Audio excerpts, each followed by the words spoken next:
Bonjour et bienvenue à Lumière du Monde. On dit souvent que le 8 mars est la journée de la femme. En fait, c'est la journée internationale des droits des femmes. C'est pas tout à fait la même chose. Bien sûr, on en profite pour reconnaître et souligner les réalisations sociales, économiques, culturelles, politiques des femmes. C'est l'occasion de sensibiliser le public aux progrès accomplis pour l'égalité des genres, mais aussi de regarder l'avenir. Qu'est-ce qui reste à faire pour que les femmes puissent vivre dans toute leur dignité?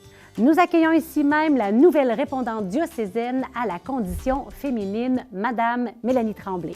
Pourquoi a-t-elle accepté ce rôle et quelle est sa vision? Nous rencontrons aussi deux femmes inspirantes par l'entremise de deux capsules vidéo. Pour notre reportage, nous partons à la découverte de la maison Zoé Blais qui vient en aide aux femmes et aux familles en difficulté dans le secteur de Vanier. Et dans sa chronique, notre directrice des communications, Valérie Robert-Dion, nous propose des ressources coup de cœur concernant les droits des femmes. Bonne émission!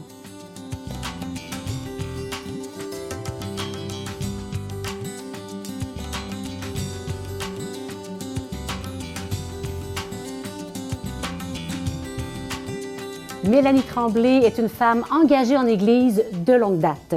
Elle est coordonnatrice et accompagnatrice au Centre de formation chrétienne Agapé, qui œuvre auprès des jeunes adultes. Mère de 3 enfants, elle travaille au centre depuis 2006. Sa maîtrise en théologie lui a permis d'approfondir l'approche d'accompagnement du centre, disciples accompagnant d'autres disciples. Elle poursuit actuellement un doctorat, toujours en théologie pratique, et un tout nouveau chantier s'offre à elle, ce que nous découvrons à l'instant. Bonjour Mélanie! Bonjour Geneviève! Alors, merci d'être aujourd'hui ici avec nous. Ça me fait plaisir. Récemment, tu as été nommée répondante diocésaine à la condition féminine. Comment est arrivé ce mandat-là et pourquoi l'as-tu accepté? Ce mandat-là est arrivé un peu par surprise, dans le sens que c'est Mme Thérèse Duval qui assumait ce rôle-là dans le diocèse depuis 2016. Et puis là, Mme Duval a pris sa retraite. Donc, on m'a approchée pour me demander si j'accepterais d'assumer ce rôle-là. On m'a donné un peu d'informations. J'avoue que je n'étais pas tout à fait au courant. Là, je continue à apprendre des choses. C'est peu connu quand même, au fur et à mesure. Pour le moment, là. Oui. Puis, j'ai accepté surtout parce que moi, je travaille avec des jeunes adultes là, depuis 20 ans presque maintenant, puis notamment des jeunes femmes.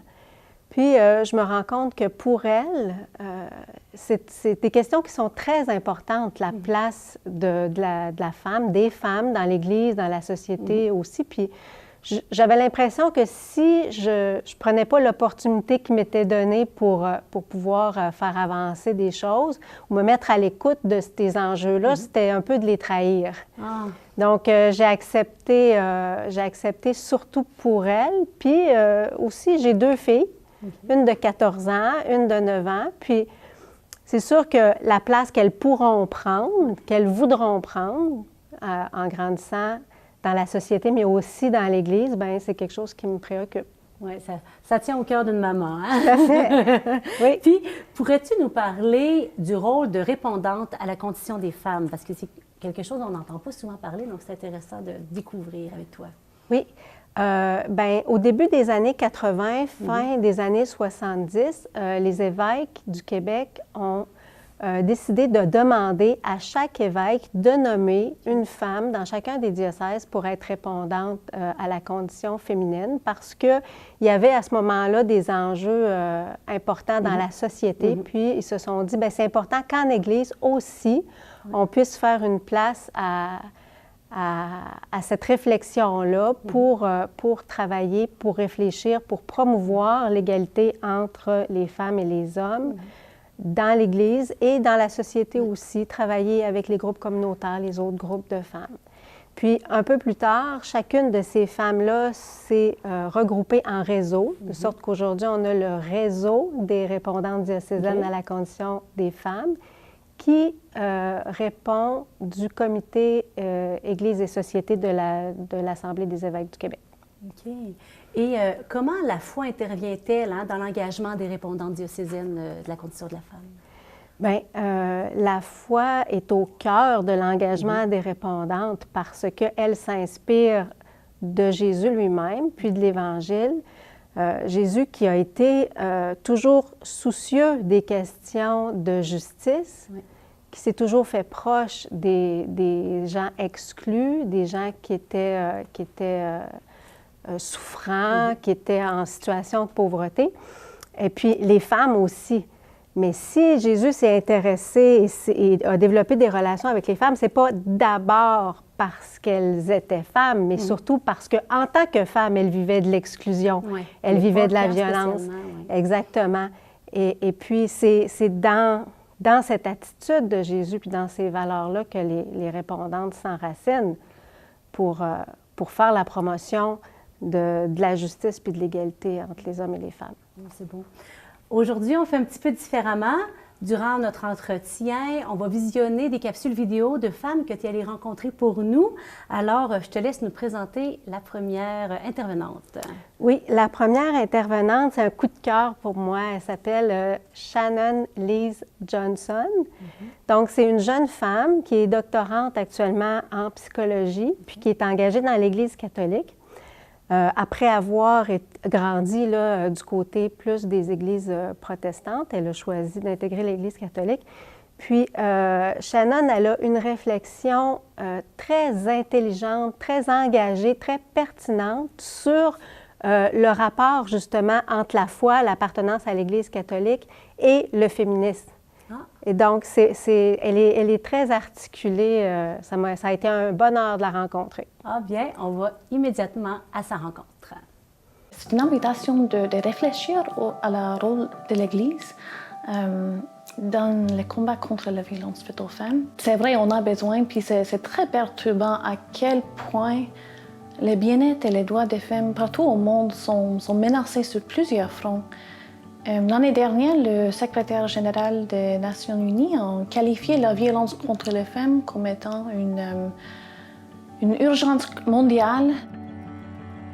Le rôle de l'Église dans tout ça, en tant qu'institution qui valorise beaucoup la dignité humaine, la paix, la justice, et qui a une influence mondiale énorme, l'Église catholique est vraiment bien placée pour justement être un exemple et montrer la voie dans les combats contre les violences faites aux femmes. Je pense que la plupart des femmes catholiques ils n'ont jamais entendu une homélie sur la violence conjugale. Homme-femme, c'est vraiment au cœur de ma foi, je dirais. Puis la raison pour laquelle c'est si central pour moi, c'est parce que l'exemple de Jésus est aussi au cœur de ma foi. Mais Jésus, il a toujours traité les femmes comme des égales.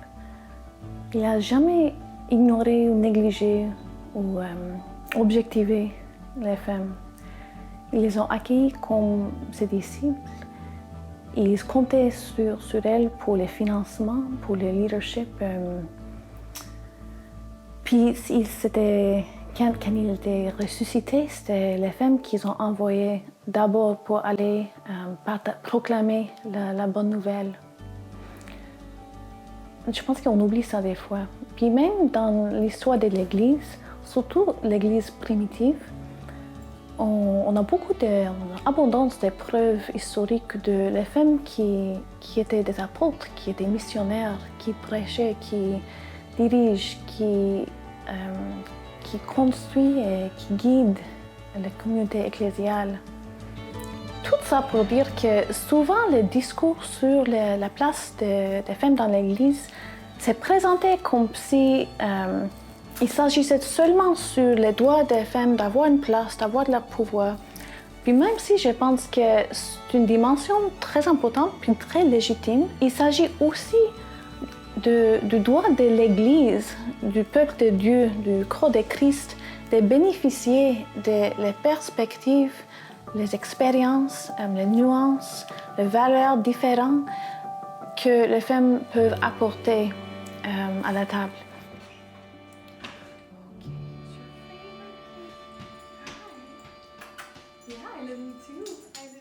Et le 8 mars, Journée internationale des droits des femmes, qu'est-ce que ça représente pour toi? Bien, d'abord, c'est pas la journée de la femme. On dit ça, là. on dit ça, c'est ça. C'est pas la journée de la femme, d'abord parce qu'il n'y a pas la femme. Tu sais, parfois, comme si la femme, c'était une figure unique, un peu une espèce d'idéal, là, alors qu'il y a des femmes dans toutes sortes de contextes sociologiques, religieux, familial, national, tout ça. Donc, on ne parle pas de la femme, mais on parle des femmes. Comme un idéal en dehors de nous, là. Non, c'est nous, chacune d'entre nous. Exactement. Puis, ce n'est pas non plus la journée de la femme comme si c'était l'identité féminine qu'on voulait valoriser, là, tu sais, de dire « Ah, oh, regardez, la femme, comme elle est belle, intelligente et brillante. » Même si. Mais c'est surtout la Journée internationale de lutte pour les droits des femmes. Puis ça, c'est important pour moi parce que si cette journée existe, c'est parce qu'il nous faut encore lutter pour faire reconnaître le droit des femmes parce que ce n'est pas une chose acquise. Une fois pour toutes. Là. Ce n'est pas une chose acquise du tout. En fait, les femmes sont encore, malheureusement, celles qui souffrent le plus d'injustice, de pauvreté, d'exclusion, de violence. Et donc, c'est pour ça que la Journée internationale de lutte pour les droits des femmes, elle est importante en ce sens-là. Et puis, aussi, en Église, il me semble qu'on doit s'intéresser à toute forme de lutte contre les injustices, contre la violence, l'exclusion, etc.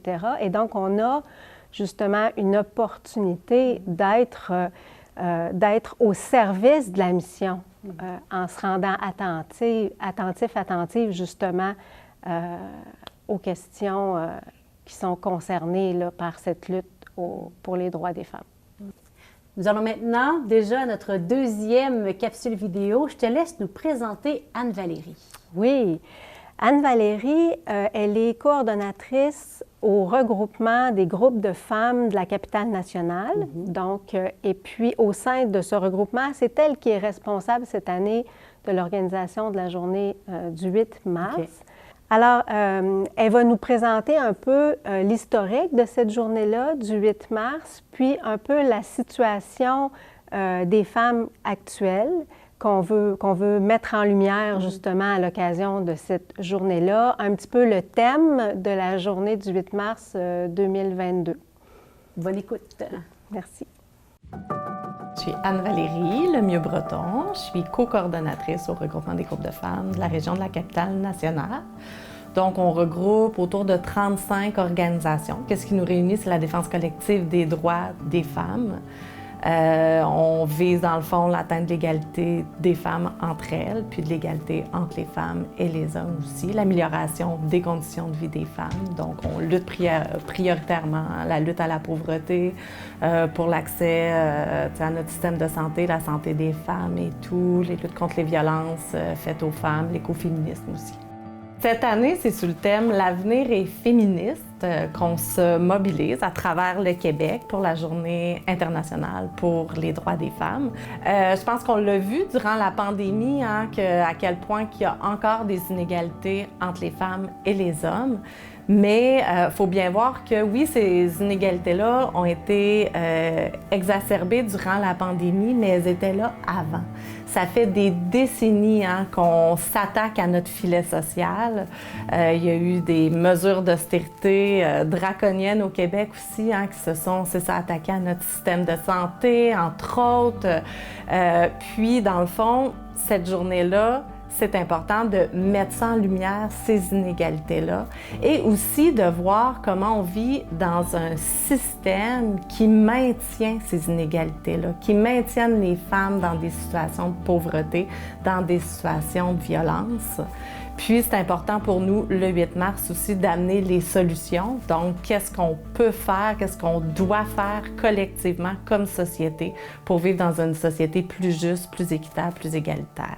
Tu sais, les inégalités qui ont été mises à jour, si on veut, qu'on a pu plus voir durant la pandémie, tu sais, au niveau des travailleuses, les conditions de travail des femmes, tu sais, c'est qui porte à bout de bras le système de santé, le système d'éducation, les services de garde et tout ça. Il faut vraiment réinvestir dans nos services publics, dans nos programmes sociaux. Ça passe notamment par l'amélioration des conditions de travail des femmes. Ça passe par des programmes sociaux qui permettent de sortir de la pauvreté, notamment l'aide sociale. Ça n'a pas de bon sens qu'il y ait des gens qui vivent avec moins de 700 $ par mois au Québec en 2022. Pour moi, c'est important que cette égalité-là, on la vive entre les femmes.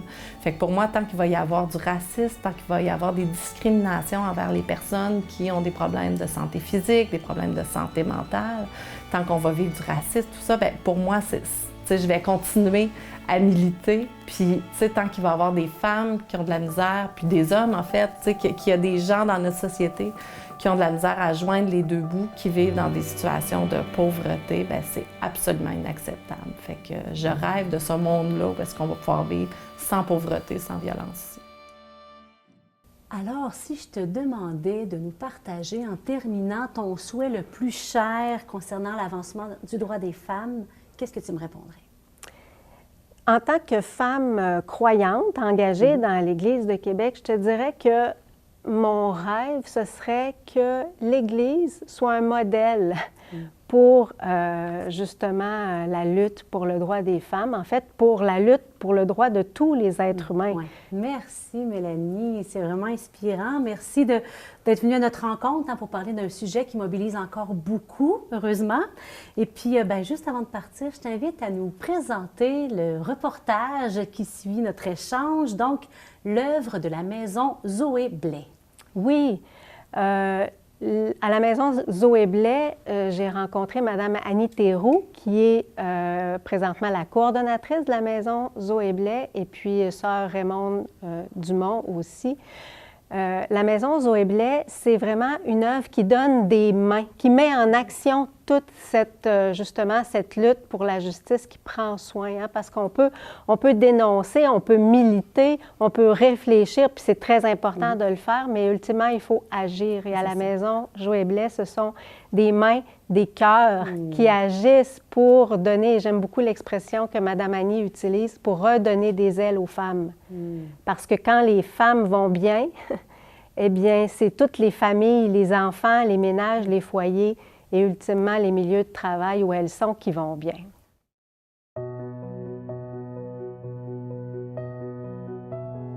La maison Zoé Blais existe depuis 37 ans et c'est une œuvre des Sœurs du Bon Pasteur qui perpétue le charisme d'amour, de bonté et de miséricorde de la communauté qui nous a été légué par Marie Fitzbach, notre fondatrice. Alors, c'est un centre de jour où on accueille des femmes, donc ça respecte les mêmes objectifs que Mère fondatrice avait au moment de notre fondation. C'est le petit départ de la journée. Les bénévoles ont pris un petit café ensemble en jasant, puis après, bien là, on va partir de notre travail. L'œuvre est née avant la communauté. Donc, l'œuvre de la maison, c'était le refuge Sainte-Madeleine, qui est née suite à la demande de l'évêque de l'époque, en 1850. Il y a eu 6 collaboratrices.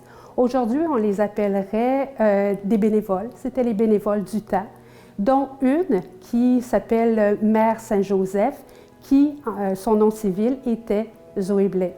Donc, c'est une des fondatrices de notre communauté, qui avait un grand talent au niveau manuel, qui faisait de la couture. Donc, ça explique un petit peu pourquoi Sœur Liliane, au moment de fonder la maison ici, a choisi le nom de Zoé Blais. Mais non, hier, ça a super bien été. C'était encourageant. De savoir que tu n'es pas capable de nourrir tes enfants, tu peux pas être agréable avec tes enfants parce que tu as trop de soucis. Alors, le temps qu'elle fréquente la maison, les soucis sont comme diminués. Alors, ça permet de voir la vraie personne. Ce que l'on offre aux femmes, c'est un engagement sur une période de 2 ans où elles vont recevoir à la fois des services et aussi des activités et des ateliers.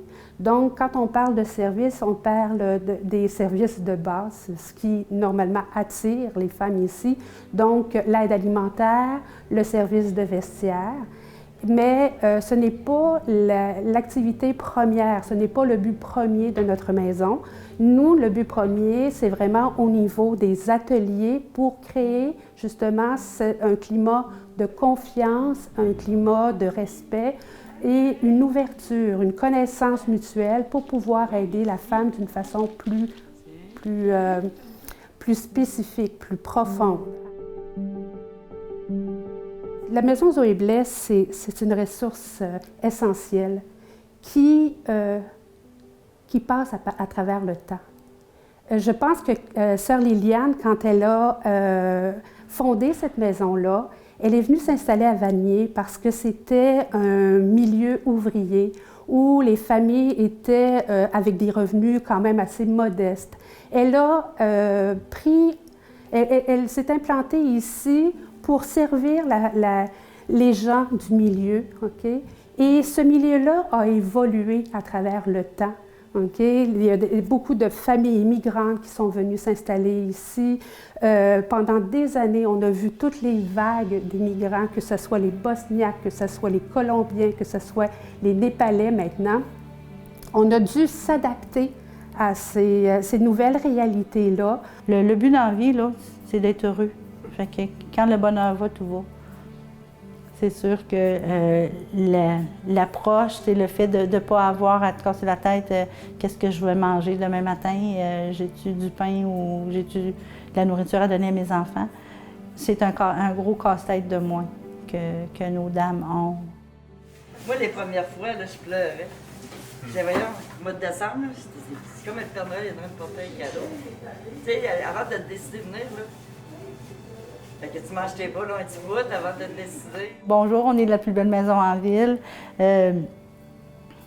C'est toujours je le dis en joke, mais en vrai, c'est vrai. Dans la maison, il y a un climat qui est agréable à travailler. Je dirais, on ne fait pas de miracles, mais en même temps, oui, on fait des miracles.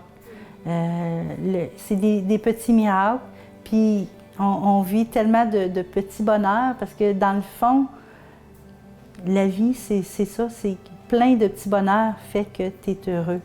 Fait que le but de la maison, c'est de récolter les petits bonheurs, puis des petites perles. Des fois, on a des témoignages de dames où ce que tu dis, mon dos, j'aurais pas pensé que je t'avais atteint à ce point-là, que je t'avais touché autant que ça. Ça fait du bien. Valérie Robert-Dion est la directrice des communications de l'Église catholique de Québec. Cette femme engagée se sent aussi bien concernée par la Journée internationale du droit des femmes. Elle nous présente aujourd'hui des ressources pertinentes sur le sujet.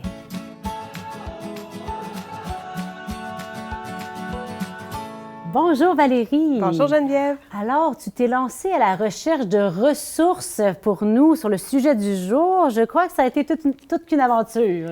Alors, on plonge. Donc, dans mes recherches, j'ai été bien sûr intéressée de voir des croyants, des croyantes impliqués au nom de leur foi pour des sujets très, très importants en lien avec les droits des femmes. Et un sujet que je trouvais comme incontournable, c'était la traite des personnes, la traite des humains. Et il y a l'Association des supérieurs majeurs de communautés religieuses qui a invité en 2021 le monde entier à s'unir pour créer une association qu'ils ont appelée le CATI, le Comité d'action contre la traite humaine interne et internationale. Okay. La traite humaine, ça concerne l'exploitation sexuelle, ça concerne aussi la contrainte au travail. On parle de 30 millions de personnes dans le monde qui sont affectées par ça. Donc, ce n'est pas un problème d'une autre époque ou qui ne nous concerne pas du tout. Au contraire. Alors, le site web du CATI est super intéressant. Ils ont fait un balado de 45 minutes que j'ai trouvé vraiment chouette avec une travailleuse sociale, une policière d'ici. Tu sais, ça vraiment place bien les enjeux. Je le recommande. On a fait aussi un reportage de Pastoral Québec sur le CATI. Et le CATI, j'ai tiré le fil de ma recherche, fait partie de l'Association internationale Talitha Koum. Talitha Koum, comme dans l'Évangile. Exactement. Quand Jésus dit « Jeune fille, lève-toi ». Exactement. « Jeune fille, lève-toi », très beau nom pour cette association internationale. Encore une fois, c'est des gens de vie consacrée qui s'impliquent pour sensibiliser et prendre action pour faire bouger les choses. Donc, j'étais vraiment reconnaissante envers ces gens-là qui s'impliquent depuis longtemps. C'est de toute beauté. Comme autre organisation incontournable dans notre Église du Québec sur ce sujet-là, il y a le réseau des répondantes à la condition féminine. Donc, on a rencontré à SCDQ-TV Mélanie Tremblay, la nouvelle répondante. Chaque diocèse a sa répondante et ce réseau-là existe depuis 40 ans. Ils ont fêté leur 40e l'an passé. le 21 mars 2021. Ils ont fait une rencontre Zoom de fête qui s'est branchée 200 personnes. Donc, un réseau de personnes actives qui ont la cause bien à cœur. Si vous voulez un petit compte-rendu de cette fête-là, sur Google, je l'ai trouvé sur le site de Femmes et Ministères. Femmes et Ministères, une association de femmes engagées en Église qui sont particulièrement préoccupées de l'amélioration de la situation des femmes en Église. Donc ça, c'est le point plus spécifique qui les préoccupe, le réseau Femmes et Ministères. Et ce qui m'amène à creuser un petit peu plus cette question-là de la place des femmes dans l'Église. Il y a des livres qui peuvent nous aider à approfondir le sujet. Mélanie Tremblay m'a parlé du livre d'Anne Soupa et de Christine Pedotti, qu'elle considère comme un classique. C'est « Les pieds dans le bénitier ». Elle dit c'est une proposition magnifique pour faire l'Église autrement et d'une façon résolument tournée vers l'avenir. Dans leur démarche à ces deux théologiennes-là, il y a toute l'idée d'être insatisfaite de certaines réalités, de perceptions qu'ils ont de la place de la femme dans l'Église et de vouloir transformer les choses. Et le slogan, un petit peu, qui mène le mouvement qu'elles ont créé, c'est intéressant, c'est « ni partir, ni se taire ». Et je l'amenais aujourd'hui parce que peut-être qu'il y a des gens à la maison qui sont aussi mal à l'aise par rapport à des positions, à des perceptions qu'ils ont aussi de la place de la femme dans l'Église. Et le constat que je faisais, c'est qu'il y a de la place dans l'Église pour ces discussions-là. Il y a de la place pour, à la maison, vos idées, votre engagement. Je trouvais ça super intéressant. Donc, quelques livres que j'ai déposés aussi sur la page web de notre site. Alors là, vous avez des livres, des associations, une pièce de théâtre. On a assez pour commencer. Des balados. Fait que tu as fait un gros travail pour nous, là. Ça me fait plaisir. J'ai trouvé ça passionnant et très, très important comme cause. Comme démarche. Merci beaucoup, Valérie. Donc, on se plonge, on continue à approfondir le sujet grâce à ces belles propositions. Merci, Geneviève. J'espère que toutes ces femmes à qui on a tendu le micro pour cette émission spéciale vous ont permis de revoir sous un nouveau jour cette fête du 8 mars. Soyez des nôtres la semaine prochaine. On verra comment on peut laisser une place de choix à la parole de Dieu dans nos vies. Spécialement cette semaine, nous tenons à remercier toute personne, hommes et femmes, qui œuvrent pour une plus grande justice, particulièrement auprès de femmes et de jeunes filles dans le besoin. Et moi, je vous dis à la semaine prochaine!